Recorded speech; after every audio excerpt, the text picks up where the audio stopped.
Friends, मनुष्य में एक प्राणी है, पर संसार के सब प्राणियों से उसका अलग ही अस्तित्व है और शेष सभी प्राणियों से वो बहुत आगे बढ़ गया है। जिसका कारण है उसकी मानसिक विशेषता है। अपनी मानसिक क्षमताओं के कारण ही मनुष्य प्राणी मात्र में सर्वश्रेष्ठ। दूसरे प्राणी सोचने समझने की क्षमता नहीं, ना वे आ सकते ना भविष्य की सोच सकते। मनुष्य के पास आत्मनियंत्रण नामक बड़ी क्षमता है। इसी कारण वो बराबर उन्नति करता जा रहा है,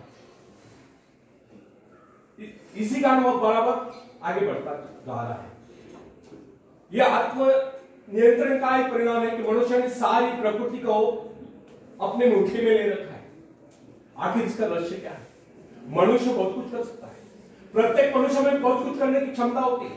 इसी कारण वो बराबर उन्नति करता जा रहा है। उसकी उन्नति का सबसे बड़ा रहस्य उसके आत्मनियंत्रण नामक शक्ति है। अपने इस शक्ति के बल पर वह बराबर चमत्कारी कार्य करता जा रहा है। बहुत से मनुष्य अपने जीवन में आश्चर्यजनक उन्नति कर जाते हैं। आखिर इसका कारण क्या है? क्या यह सब भाग्य की बात है? ऐसी उन्नति करने वालों से पूछे तो वे उसे भाग्य की बात ही कहें। उस सीमा तक बढ़ने के लिए उनको कितना परिश्रम करना पड़ा, इस बात को वही जानते हैं। कैसी उन्नति की इसका आभास उन्हीं को होता है और लोगों को तो पता भी नहीं चलता कि वे क्या क्या पापड़ नहीं मिलते। फ्रेंड्स, प्रत्येक मनुष्य की उन्नति के पीछे कोई ना कोई रहस्य अवश्य होता है। बिना किसी ठोस आधार के वो प्रगति नहीं कर सकता। ये एक ऐसा सिद्धांत है जिसका कोई इनकार नहीं कर सकता। आखिर उन्नति का वास्तविक रहस्य क्या है? इस संदर्भ में शोध करने वाले मानव शास्त्र विशेषज्ञों का कहना है कि प्रत्येक व्यक्ति की उन्नति के पीछे सबसे बड़ा रहस्य है उस व्यक्ति का आत्मनियंत्रण। आत्मनियंत्रण ही मनुष्य की उन्नति की पहली सीढ़ी है। इस बात को सभी विद्वान एक ही स्वर में स्वीकार करते हैं। महाकवि गटे का कथन है, जिसने आत्मनियंत्रण कर लिया उसने सफलता प्राप्त की। वास्तव में यह जीवन एक अनमोल सूत्र है। महाकवि गटे ने एक ही पंक्ति में जीवन का सबसे बड़ा सत्य उजागर कर दिया। जिसने स्वयं को जीत लिया मानो सब कुछ पा गया। जिसने स्वयं को जीत लिया या अपने पर नियंत्रण कर लिया वो मानो सब कुछ पा गया। मनुष्य के अलावा अन्य किसी प्राणी में यह गुण नहीं है। अपने इसी गुण के कारण मनुष्य अन्य प्राणियों की अपेक्षा इतनी प्रगति कर सका है कि उसने संपूर्ण प्रकृति को लगभग अपने वश में कर लिया। अन्य प्राणियों में इसका अभाव है। शेर नहीं जान पाता कि जो बकरा या भैंसा पिंजरे में बंधा हुआ है, जिसकी वो शिकार करने वाला है, उसके पीछे उसकी स्वयं की मृत्यु है। वो मांस भक्षण पर अपना आत्मनियंत्रण नहीं रख पाता, फल का शिकारी के द्वारा मारा जाता है। अन्य पक्षी भी आत्मनियंत्रण के अभाव में पहले के जाल में फंस जाता है। अपने विचारों को रोकना, उन पर नियंत्रण करना, अपने मन को होश में रखना ही आत्मनियंत्रण कहलाता है। मनोवैज्ञानिकों का स्पष्ट कथन है और यह प्रमाणित हो चुका है कि मनुष्य पर परिश्रम का, बीमारियों का तथा आक्रमण आदि का इतना व्यापक प्रभाव नहीं पड़ता जितना कि उसके अपने विचारों का अर्थात मन की धारा का सबसे अधिक प्रभाव पड़ता है। यह हमारा मन ही है जो हमारे नैतिक या अनैतिक क्रियाकलापों के लिए जिम्मेदार होता है। मन पर काबू पाना सबसे कठिन कार्य है। अपने पर संयम कितने व्यक्ति पाते हैं? आप स्वयं विचार करें कि क्या आपका मन आपके काबू में है? क्या आप अपने मन को अपनी इच्छा अनुसार चलने को प्रेरित करते हैं या आपका मन जो आता है विल करने पर आप मजबूर हो जाते हैं? आप मन के गुलाम हैं या मन आपका गुलाम है? इसका सही और सच्चा उत्तर पाने की कोशिश करें। क्या आप अपने पर नियंत्रण रख सकते हैं? इतना संयम आप में है? ये ऐसे सवाल है जो आपकी उन्नति और पतन से सीधा संबंध रखते हैं। फ्रेंड्स, लगातार क्रोध करने वाले व्यक्ति का स्वभाव चिड़चिड़ा हो जाता है। वह बात बात पर झल्ला पड़ता है। आखिर क्रोध क्या है? क्या इससे कोई लाभ भी है? क्रोध में मनुष्य आखिर क्रोध क्या है? क्रोध में मनुष्य कर्ज कर देता है जिससे उसकी अपनी ही नहीं कुछ दूसरी जिंदगियां भी बर्बाद होती है। आखिर हमें क्रोध क्यों आता है? किसी के द्वारा गलती करने पर, किसी प्रकार का कोई नुकसान किसी के द्वारा हो जाने पर आपको क्रोध आता है। आपका पारा चढ़ जाता है। आप मारपीट, गाली गलौज कुछ भी करने पर आमदा हो जाते हैं। क्रोध इतना खराब है कि इसके आवेश में आकर मनुष्य आत्महत्या तक कर लेता है। सवाल यह है क्या क्रोध से कोई लाभ नहीं?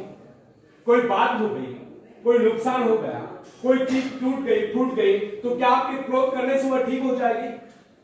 क्रोध के द्वारा किसी भी प्रकार की क्षतिपूर्ति असंभव है।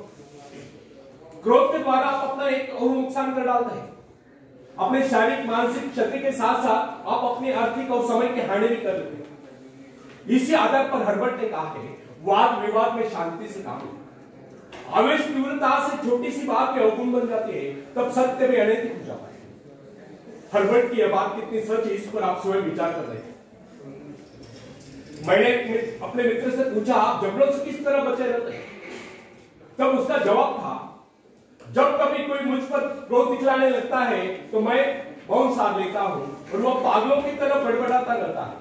यह कितना बड़ा आत्मनियंत्रण है। जीवन में उन्नति करने के लिए सबसे पहले आत्मनियंत्रण करना सीखें। अपने मन को अपने वश में रखिए, उसे अपनी इच्छा अनुसार चाहिए।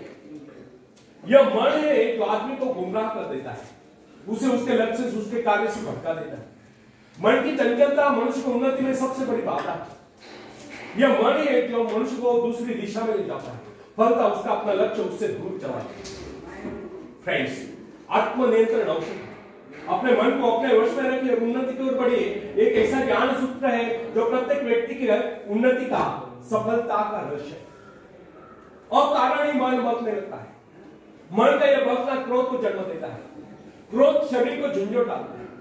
क्रोध से भरा व्यक्ति किस प्रकार थर-थर कांपता है, किस प्रकार उसका स्वर हिंसक और क्रियाकलाप परेशान हो जाया करता है, यह आपने कई बार देखा होगा। रक्तचाप की सीमा तक हो जाता है, श्वास की गति कितनी तेज हो जाती है, सारा शरीर एक बार की खोलने उबल लगता है। इसी कारण कहा गया है, क्रोध आदमी को अंधा बना देता है। मनुष्य के जीवन में कोई भी भावना इतना दुष्प्रभाव नहीं डालती जितना कि क्रोध का दर्द था आवश्यक। इसी आधार पर हर्बर्ट ने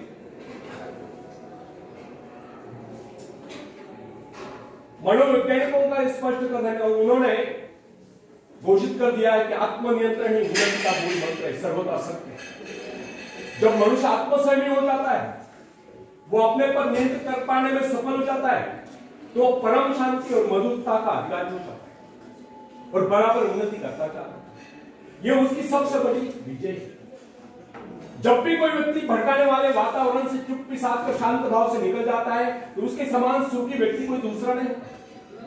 आप स्वयं इसका अनुभव करते हैं। इसके ऊपर ऐसे वातावरण में भाग लेकर क्या आप अपनी सुख शांति नष्ट नहीं करते? कितने मानसिक पीड़ा, कितने उद्वेग, कितनी ग्लानि आपको उठती है, साथ ही आपका अमूल्य समय भी नष्ट हो जाता है। इसका कभी ध्यान दिया था? आरटीएस वाले ने ठीक ही लिखा है, जो लोग जल्दबाज होते हैं, बहुत ज्यादा दौड़-धूप करते हैं और अपना लक्ष्य पाने के लिए घोड़ा, टट्टू, खच्चर जो भी उनको दिखला दे उसी पर सवारी कर लेते हैं। उन्हें इस बात का ध्यान नहीं रहता कि सवारी ठीक है या नहीं, एक समान गति वाली है, लंबी है तो आंधी है। तब ऐसे लोग मोह के बल कभी न कभी अवश्य गिरते हैं। औरों को सर पर गति दबते देखकर वे भी अपनी बेतुकी गाड़ी दौड़ाने लगते हैं। अतः आत्मनियंत्रण हो तो सफलता पास आकर भी दूर चली जाती है। मनुष्य को अपने पर संयम रखना चाहिए। जो संयम रखता है वही सफल होता है। इस संदर्भ में स्कॉटलैंड के डोनाल्ड मैकर के संयम का जिक्र मैं अवश्य करना चाहूंगा। वो अपने छोटे से गांव में एक छोटी सी दुकान करता था।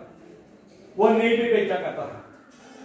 उसने लंदन की नील बनाने वाले कंपनी को केवल 40 पाउंड नील बेचने के लिए था। कंपनी ने यह ऑर्डर दिया। असावधानीवश कंपनी ने 40 पाउंड के स्थान पर 40 टन नील रवाना कर दिया। जब यह माल आया तो डोनाल्ड चकित लगा। इसके बावजूद उसने आत्मनियंत्रण नहीं किया, अपने पर संयम रखा। वह इस माल को खपाकर कंपनी का पैसा देने की बात सोचने लगा। 2 दिन बाद कंपनी का प्रतिनिधि आया। उसने कहा, भूल हो गई है, आप अपने वास्तविक माल को रख कर बाकी नहीं वापस करते। डोनाल्ड को शक हो गया। उसने कहा, उस माल का तो मैंने सौदा कर लिया, आपको रकम भेज दी जाएगी। कंपनी का प्रतिनिधि हैरत में पड़ गया। वास्तव में नील के भाव बढ़ गए। कंपनी पर्याप्त नील नहीं बना पा रही थी और जो कुछ भी स्टॉक था वो सब यहां सप्लाई कर चुकी। इसी वजह से सप्लाई कम और डिमांड ज्यादा होने के कारण नील के भाव आसमान को छू गए। इसी कारण वो नील वापस लेने आए। अंततः 5000 पाउंड का लाभांश देकर अतिरिक्त नील वापस ले लिया। ये डोनाल्ड के धैर्य और संयम का परिणाम था कि उसने बैठे बिठाए 5000 पाउंड कमा लिए। आत्मसंयम से मन पर नियंत्रण आता है। अपने पर नियंत्रण करना मनुष्य का सर्वोत्तम गुण माना गया है। संसार के सभी धर्मों में इस बात को कहा गया है, संसार के सभी संत और धार्मिक ग्रंथ इस बात को बराबर कहते हैं। पूर्ण आत्मसंयम एक बहुत बड़ी सफलता है। पूर्ण आत्मसंयम का अर्थ है अपने पर गहरी पकड़। फ्रेंड्स, एल्सवर्थ रॉबर्ट अपने समय का महान लेखक, उसकी पत्नी अत्यंत कर्कश और झगड़ालू थी। उसने एक दिन क्रोध में आकर उनकी ऐसी पांडुलिपि फाड़ दी जिसे उन्होंने उसी दिन पूरा किया। रॉबर्ट के स्थान पर कोई दूसरा व्यक्ति होता तो क्या करता, आप कल्पना करें। पर रॉबर्ट ने गजब का आत्मसंयम दिया। बिना एक शब्द कहे उसने उस लिपि को दोबारा लिख डाला। यही था एल्सवर्थ की सफलता का रहस्य। क्या इतना संयम आप में है? यदि आप में इतना आत्मनियंत्रण है तो आप अवश्य उन्नति की ओर अग्रसर हो सकते हैं। फ्रेंड्स, मन पर नियंत्रण रखना चाहिए। अपने मन को अपने वश में रखिए, तब देखिए आप क्या नहीं कर सकते। बिना आत्मनियंत्रण कोई भी मनुष्य न तो सफलता प्राप्त कर सकता है, ना ही उन्नति की ओर अग्रसर हो सकता है। प्रत्येक मनुष्य की उन्नति का रहस्य है स्वयं पर नियंत्रण। वो पूर्ण रूप से अपने मन को अपने वश में रखकर अपने निश्चित उद्देश्य के लिए सक्रिय करता है। आत्मनियंत्रण के बल पर ही मनुष्य भयंकर से भयंकर परिस्थिति में अड़िग रह सकता है। यदि मनुष्य में आत्मविश्वास न हो, न ही उसका आत्मनियंत्रण के बल पर ही वह प्रत्येक कठिन और प्रत्येक प्रतिकूल परिस्थिति पर नियंत्रण कर सकता है। अवसर कितने विपरीत हो, कठिनाई कितनी भयानक क्यों न हो, केवल आत्मसंयम के बल पर ही उन पर विजय प्राप्त की जा सकती है। अतः मेरे दोस्त, अगर तुम उन्नति करना चाहते हो तो सबसे पहले आत्मनियंत्रण करना सीखो। उन्नति को ले जाने वाली सबसे पहली और मजबूत सीढ़ी यही है। इसके अभाव में सारी योग्यता व्यर्थ हो जाता है, सब कुछ असफल हो जाता है। यह जीवन का एक सत्य है। यह आपका मन ही जो आपको कर्तव्य विमुख कराता है, आपको भड़काता है, आपके कार्य में बाधा डालता है, आपकी गति को रोकता है। जब आपका मन ही किसी कार्य या उद्देश्य में नहीं लगेगा तो क्या आप सफलता प्राप्त कर सकते हैं? मनोयोग से किया गया प्रत्येक कार्य सफलता प्राप्त करता है। भला दुनिया में कौन ऐसा व्यक्ति है जो उन्नति नहीं करना चाहता? प्रत्येक व्यक्ति अपने अपने क्षेत्र में उन्नति करना चाहता है, वो वैसा प्रयास भी करता है, पर मन उसे उसमें बाधा डालता है। एक व्यापारी अपने व्यापार में उन्नति करना चाहता है, वो वैसा प्रयास भी करता है, पर मन उसे आज का काम कल पर टाल देने के लिए विवश कर देता है। वो आलस्य से भर जाता है, उसका ध्यान दूसरों पर। फ्रेंड्स, सबसे पहले आत्मनियंत्रण करना आवश्यक है। पूरे मन के साथ ही कोई काम करने पर मनुष्य उसमें सफलता प्राप्त कर सकता है, पर मन पर नियंत्रण सरल कार्य नहीं। लगातार मन पर लगाम लगाए रखने के बाद इसमें सफलता प्राप्त की जा सकती है। जो अपनी भावनाओं पर शासन कर सकता है वही सब पर शासन कर सकता है।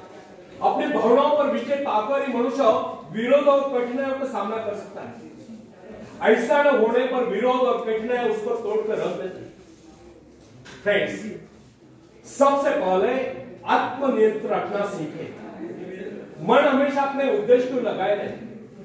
आप जो कुछ भी करना चाहते हैं, जिस क्षेत्र में उन्नति करना चाहते हैं, बराबर उसी ओर ध्यान लगाए, मन लगाए, मन को दूसरी दिशा में न भटकने देना।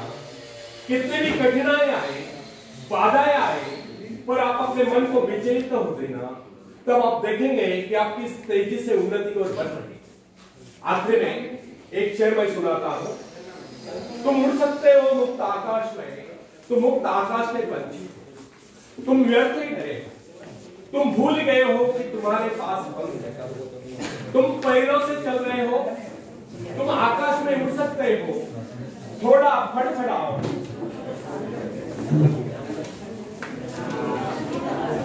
Stop it.